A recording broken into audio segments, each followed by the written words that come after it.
सभी सुविज्ञजनों को मेरा प्यार भरा नमस्कार। मैं स्वागत करती हूँ आप सभी का मेरे YouTube चैनल शिवम ज्ञानामृत में। नारी जने तो ऐसा के दाता के सूर, नहीं तो रहती बांझड़ी वृथा गंवायो नूर। अर्थात नारी अगर जन्म दे तो ऐसे व्यक्ति को जन्म दे कि दाता हो या सूर हो या विद्वान हो या जगत को बदलने की जिसमें शक्ति हो, ऐसे व्यक्ति को जन्म दे तो चाहे जिसको जन्म दे के अपना नूर गंवाती है। इसी संदर्भ में आज आपको प्रस्तुत करती हूँ आदि शंकराचार्य की जन्मोत्सव के अवसर पर उनकी विशिष्ट जानकारियाँ। तो आदि शंकराचार्य का चरित्र या जीवन चरित्र, उनके बारे में जानकारी बताना तो मैं यही कह सकती हूँ कि लघुमती मोर चरित अवगाह। मेरी बुद्धि बहुत छोटी है और उनका चरित्र बहुत बड़ा है। इसको 2 या 3 वीडियो में भी पूरा नहीं हो सकता। मैंने संक्षेप में उसको समेटा है, वो आपको पसंद आएगा। मैं आपसे निवेदन करती हूँ वीडियो को पूरा देखें, और अगर आपने इस मेरे चैनल को सब्सक्राइब नहीं किया है तो प्लीज़ सब्सक्राइब करें, और आपको वीडियो पसंद आए तो लाइक और शेयर ज़रूर करें। आदि शंकराचार्य की माता का नाम आर्यम्बा था, उनके पिता का नाम शिव गुरु था। दोनों पति पत्नी काफ़ी दिनों तक निसंतान रहे। उन्होंने बहुत दिनों बाद अच्छे पुत्र की कामना से भगवान शिव की आराधना की और शुद्ध मन से भगवान शिव की पूजा अर्चना करने लगे और उनके लिए तपस्या करने लगे। उनको शंकर भगवान की कृपा से आदि शंकराचार्य जैसा पुत्र की प्राप्ति हुई। जिस दिन शंकराचार्य का जन्म हुआ वह था वैशाख माह के शुक्ल पक्ष की पंचमी तिथि, जो कि आज 25 अप्रैल मंगलवार को अंग्रेजी तारीख के हिसाब से आई है। तो आज आदि शंकराचार्य का प्राकट्य दिवस है। मैं उनको हृदय से प्रणाम करते हुए उनके जीवन चरित्र के बारे में कुछ आपको कहना चाहती हूँ। आदि शंकराचार्य का जब जन्म हुआ तो प्रकृति जैसे झूम उठी थी। चारों तरफ से मंद सुगंधित हवाएं चलने लगी थी। अग्निहोत्र ब्राह्मणों क्या बिना हव्य सामग्री के भी अग्निहोत्र होने लगा था।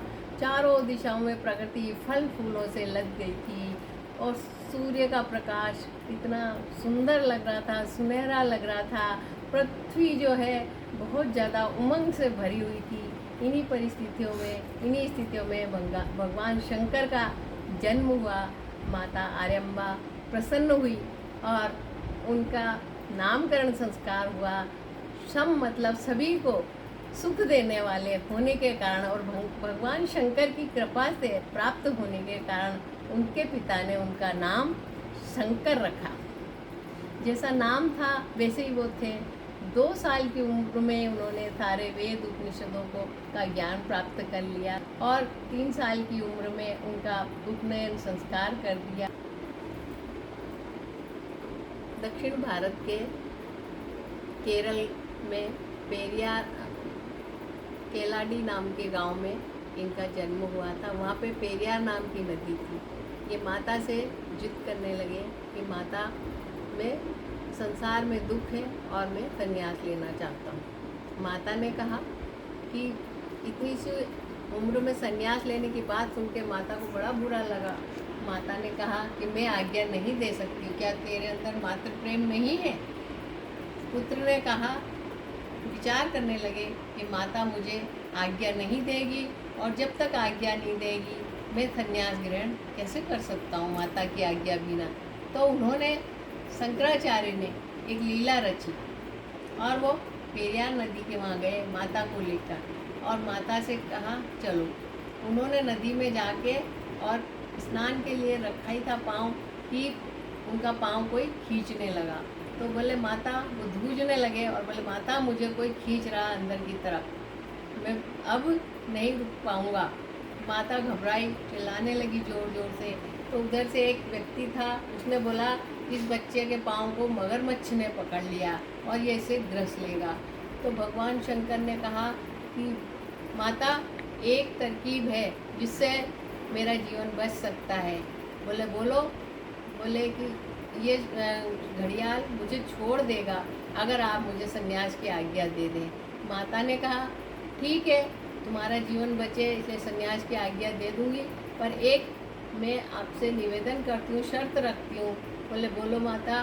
बोले जब मेरी मृत्यु हो तो मेरा अंतिम संस्कार करने तुम ही आओगे मेरे पास। उन्होंने कहा ठीक है माता जी, जब भी आपको मेरी उपस्थिति की आवश्यकता हो मैं आ जाऊँगी। उन्होंने इस पुत्र धर्म को भी सन्यासी होते हुए भी निभाया। जब माता का निधन हुआ उन्होंने पहुंचकर उनका अंतिम संस्कार किया। शंकराचार्य 5 साल की उम्र में बाहर निकल गए और भारतवर्ष के सभी जगह अपनी यात्रा करने लगे। और उनकी यात्रा करते करते वो ओंकारेश्वर में पहुँचे, गुरु की तलाश में। ओंकारेश्वर में पहुँचे, नर्मदा नदी के तट पर। उन्होंने जाकर देखा एक गुफा में एक संत विराजमान है। उन्होंने वहाँ जाके उनके चरण स्पर्श किए, प्रणाम किया। गुरुजी ने कहा कौन हो, कहाँ से आए हो? तो उन्होंने बोला ना मैं मनुष्य हो, ना मैं देव यक्ष हो, मैं न मनुष्य हूँ, न देवता हूँ, न यक्ष हूँ। तो कौन हो? चिदानंद रूप शिवोहम शिवोहम, मैं सच्चिदानंद स्वरूप हूँ। शिवोहम शिवोहम, शिव जो कल्याण स्वरूप आत्मा है वो मैं हूँ। इस तरह से उन्होंने अपना परिचय दिया। तो उनके गुरुजी बड़े प्रसन्न हुआ।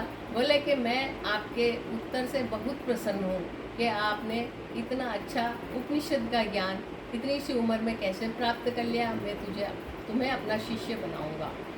वो गुरुजी के पास रहने लगे। गुरुजी के पास उन्होंने बहुत जल्दी सारे गीता, उपनिषद, सारे पुराणों व सभी का अध्ययन कर लिया और 4 साल में उनको आचार्य की पदवी दे दी गुरुजी ने।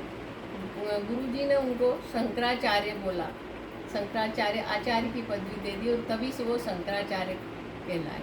गोविंद भगवत पाद उनके गुरुजी थे। उन्होंने उनको सारे शास्त्रों को समझाया। सभी बच्चे जो 14-15 साल में जो चीज़ नहीं सीख सकते थे, इन्हें 2 साल में सारी सीख ली। अब इन्होंने संन्यास ग्रहण कर लिया। उसके बाद इन्होंने भारत में, पूरे भारत में चारों दिशाओं में, पूर्व, पश्चिम, उत्तर, दक्षिण सभी जगह की यात्रा शुरू की। और यात्रा में इनकी यात्रा का नाम था भारतीय दिग्विजय यात्रा। दिग्विजय में ये क्या है, उस समय धर्म का बहुत ही विध्वंसक रूप था। कर्मकांड थे, कुछ मंत्र तंत्र में फंसे थे, कोई यंत्रों में फंसे हुए थे। पर एक ब्रह्म परमात्मा को, वेदांत को कोई जानने वाला नहीं था। धर्म के असली रूप को कोई नहीं जान रहा था। तो इन्होंने धर्म की स्थापना के लिए सभी दूर अपनी यात्राएं की। और जो धर्म के प्रमुख थे, कम से कम 84 संप्रदाय के प्रमुख लोगों से इन्होंने शास्त्रार्थ किया।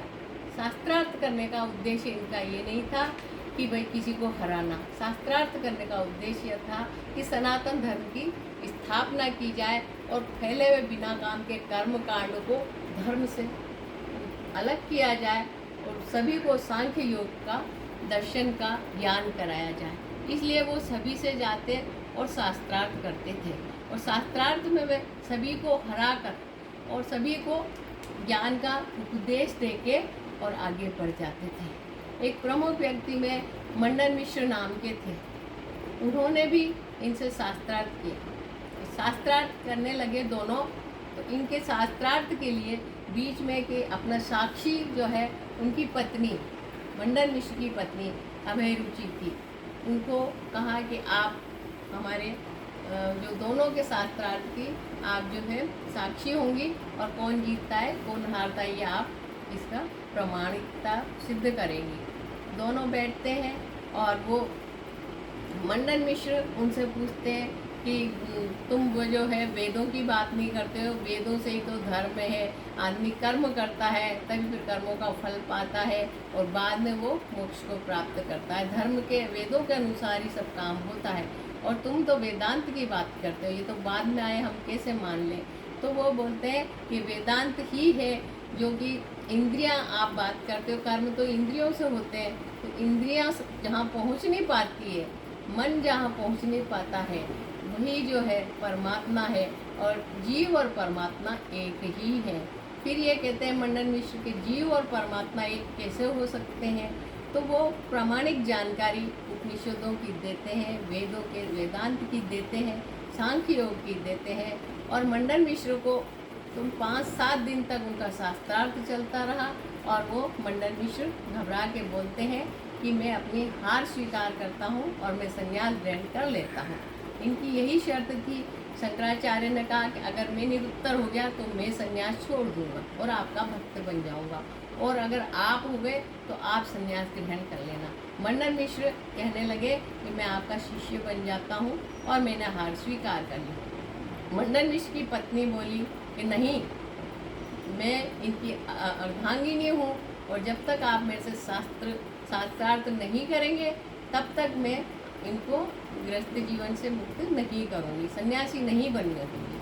तो भगवान शंकर ने कहा ठीक है, मैं आपसे भी शास्त्रार्थ कर लूँगा। तो उन्होंने कहा मुझे आप काम सूत्र पे जो है शास्त्रार्थ करो। तो शंकराचार्य ने कहा कि मैं बाल ब्रह्मचारी हूँ, और इन चीज़ों की बात मुझसे करना ठीक नहीं है, उचित नहीं है। उन्होंने कहा क्यों? क्या काम शास्त्र शास्त्र नहीं है?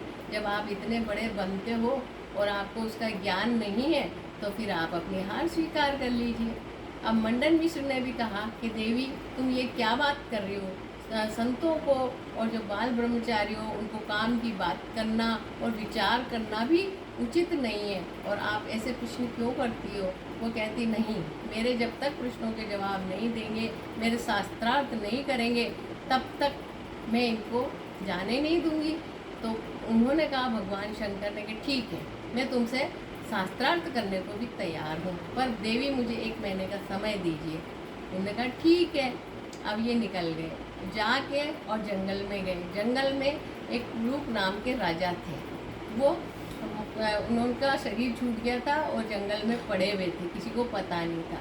तो इन्होंने क्या करा, योग शक्ति से अपने शरीर को छोड़ दिया और उस राजा के शरीर में प्रविष्ट हो गए, और राजा के शरीर में प्रविष्ट होके और रानी के साथ इन्होंने पूरा काम शास्त्र सीखा।